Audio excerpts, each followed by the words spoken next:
All right, I am back to do another video on rebranding yourself. So today I want to talk about 4 things to do when you are rebranding yourself. Have you ever considered how coworkers feel about your contribution to the workplace, or what kind of energy you bring into the room when you enter it? Or what message is your social media sending about who you are? If these questions don't pull up some feel-good thoughts, hang tight for my 4 tips on what to do to rebrand yourself to get ahead at work and ultimately make more money at work.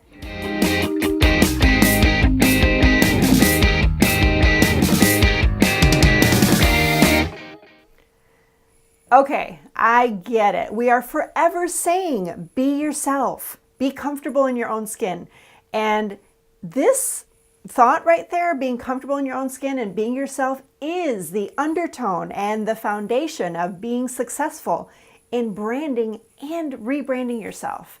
So what do I mean by that? Well, if you struggle with being comfortable in your own skin or being comfortable speaking your mind, there may be some foundational work that needs to be done in order for you to be totally you in work and at home.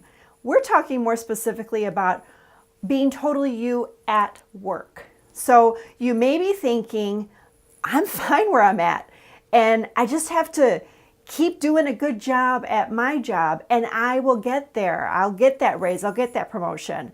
But I want to ask you to consider this. When you are tested, how do you rise or fall in that occasion? When your norms get rattled, how do you respond automatically? That speaks volumes to how you are seen in the workplace.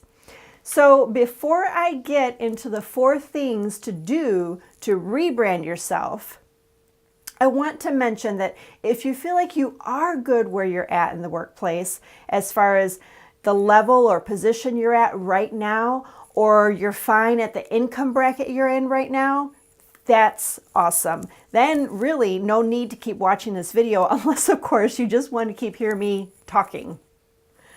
But if you're here to get tips for a change, listen to this example I'm about to share with you first. Now, my son came to me the other day and he asked me a question. He said, Mom, if you could trade places with anyone, who would it be and why? Well, I was kind of tempted to just give him an easy answer, a positive answer, like something like, I wouldn't change anything and I love my life and I wouldn't trade it for anything in the world. And while this is totally true, I also saw this as a moment that I can share with him and really saw it as a teaching moment for us. And so I finally said, kind of an easy answer, but I'd trade a day with Oprah because she just seems to have this positive energy about herself and seems to be able to rise with any scenario. Remember back in the day when she was sued for something that had to do with the beef industry? I won't go too much into that right now, but remember that? She stood her ground and she didn't allow negativity to bring her down. And even on the opposite types of moments, when she's like put up high on a pedestal and she's revered, she still speaks with this humility and grace. How and why is she able to do this? Because she knows who she is and is able to be herself in any situation, whether her cage is being rattled and her temperament may be tested, she will still be Oprah, and no matter what situation she is in. So since my little guy challenged me with that food for thought, I realized Oprah really is a continual and truly perfect example of how to be. So I ask you, in your most challenging circumstances or in the highlights of your life, did your strengths shine through? And did they really come into play as in your strengths, or did your weaknesses start popping out instead? This is something that we really have to think about in the hot seat, in those moments. How did we show up in those moments? So now, for my 4 tips that I think you should begin doing today to start rebranding yourself. If you feel you have some work to do at work to be your best self. My tip number 1 is check your social media page and ask yourself, if this were some stranger's profile, what would it say about the priorities in that person's life or in your life? What does your social media profile say about you and what your priorities are in your life? Believe it or not, social media has a huge impact on how our coworkers and our boss and even upper level bosses will see us. The second tip I have for you is go straight to your boss and ask, so how am I doing? What are some things that I can do to make your day easier? Did you ever think about that? Going to your boss and asking them, what can I do as your employee to make your day easier? What are some areas that you'd like someone to step up in our department so that things can run smoother? And then ask how you can help, or better yet, make a suggestion on how you could help. All right, so tip number 3, check yourself. Ask yourself, do I have a positive attitude when I go to work? And how much do I get involved in gossip? How do I respond when gossip is happening around me? So these two really go hand in hand because we're asking ourselves, am I investing too much time in gossip that really brings a lot of people down in the work environment? Or am I coming in with a positive attitude and looking at that type of conversation a little bit differently? So I hear many experts suggesting to just avoid gossip, but I really believe that in order to be a leader, you need to do something that kind of combats the gossip chatter when it comes up in front of you.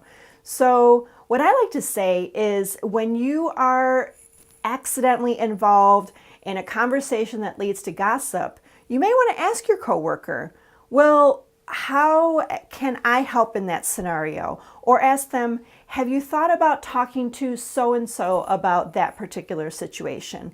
Leading them to a resolution is how to best handle a gossip situation. The biggest mistake you can make is adding fuel to that gossip fire.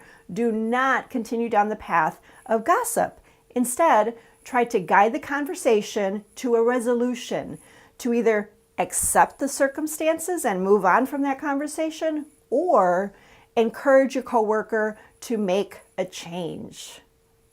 All right, so tip number 4, or the 4th thing that I'm going to suggest that you do in the workplace is to consider the first 3 action steps and commit to making just one small change a week. So for instance, the first tip, we talked about social media and how you're representing yourself in social media. If you feel like your social media profile is not representing you in the best light, consider just changing your profile picture to something a little more professional or family-oriented or fun-loving. Or update your cover photo to something that's more positive or speaks to how you live your life in a more positive light, or some of the good things that you really value in your life. Consider changing your cover photo that represents that part of you. And the second tip, another thing that maybe you can initiate after this is maybe after speaking to your boss on how she thinks that you are doing in the workplace or in that department, consider one small act you can do to up-level your performance, and then do it. Make sure you take that action step forward to improving the workplace environment, improving your department, improving in what, making an improvement in whatever suggestion your boss had to make things better or make her job easier within the department. Or the third tip that I mentioned to you was checking yourself and checking your attitude. Do you need to reframe your attitude at work? So this is probably one of my favorite suggestions. Maybe pick one person at work that you want to acknowledge for the work that they contribute to the team.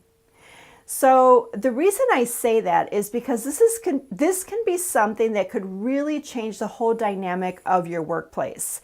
If you acknowledge a coworker or a peer for the work that they are doing in the department, this can be really uplifting to everybody in the environment, and you can have a stronger team just by doing that one simple thing.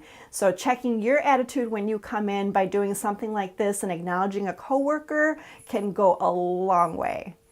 So again, my final tip is to commit to making one small change a week.